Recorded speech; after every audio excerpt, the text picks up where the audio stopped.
everybody? It's Andre Harrison, Dre the Bull, training out of Belmore Kickboxing Academy and Joe Scarola Jiu-Jitsu.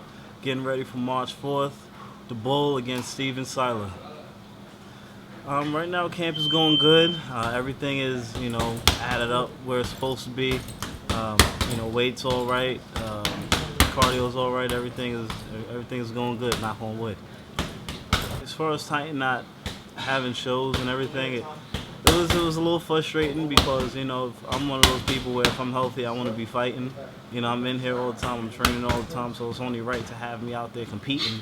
Trying to get to that next stage, trying to up the record, up my rank and everything, and continue to keep testing myself as a mixed martial artist. So for them not to have any opponents, it's kind of frustrating. Not any opponents, not to have any shows.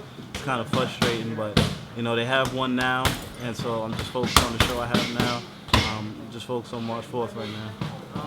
I think the fight is gonna go good. I mean, I'm fighting Steven. He's fought in the UFC before. He's fought in Strikeforce before. I believe he's on a 5-fight win streak right now, and so he's a crafty guy. He's crafty off of his back. He goes for stuff out of the clinch on his feet and stuff like that. But I just think I just think in certain positions he won't be able to hold me the way he's held other people.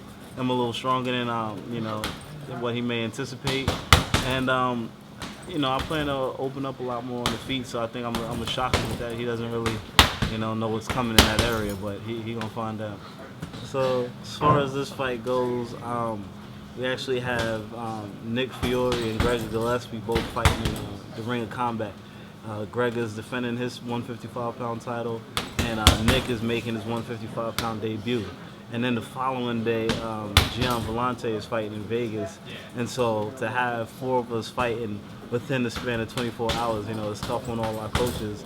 And so me and Greg have pretty much flipped a coin to see who would have who go where. And so Keith Trimble, which is everybody's head trainer here, he'll be in Atlantic City and then fly to Vegas for Gian, and I'm gonna be in Ridgefield, Washington, with Joe Scarola and Mr. Touch and Go himself, Randy Rude Boy Brown. So he'll be cornering me. It'll be interesting. Me and Randy've gone away and we sparred at different gyms, and we've done stuff like this before where he's cornered me and he's been in my corner for sparring sessions and stuff. So I don't think it'll be a problem. At the end of the day, it's a fight, man. You're in there. You know what you're supposed to be doing. You know how you're doing. Would I love to have him there? Of course. But it's a fight. I'm gonna make him proud of even though he's not there. He'll be there in spirit. As far as not being in the UFC yet, I try not to think about that. Well, because it is and it can be frustrating. Like if you just set that as your focal point. Right now I take my career for what it is. I have been champion in multiple organizations.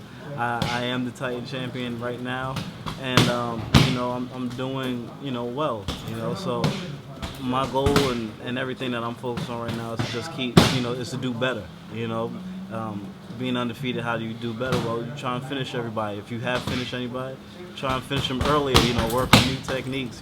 Better yourself as a mixed martial artist. So that's my goal right now. I'm looking at go in there, put a little more killer instinct on people, and dominate more so than I have been.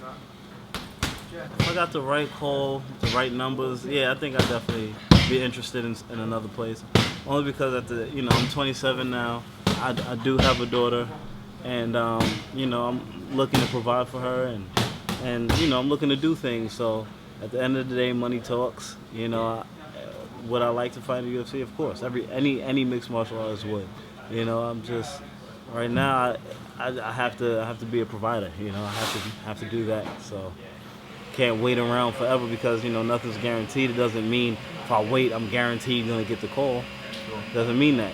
So right now, whoever calls, whoever has those numbers, I'm there. As far as those short notice fights, I'm game. I don't really care who it is. Personally, I mean, I have different all my partners and trading partners. They all have different styles, and so I've had the luxury of seeing all different types of styles, all different types of approaches to fights and body types and everything, and I go with everybody. And so for me, it's a fight, man. if I'm sitting up there and you know, I'm coming in having to adapt to somebody else's game, I'm on the losing end of the stick out the gate. You know, so my whole goal, my whole game plan is to go in there, make somebody, you know, be submissive to my fighting style, put them on the back step as opposed, you know, and have them worry about what I'm gonna do and stuff like that.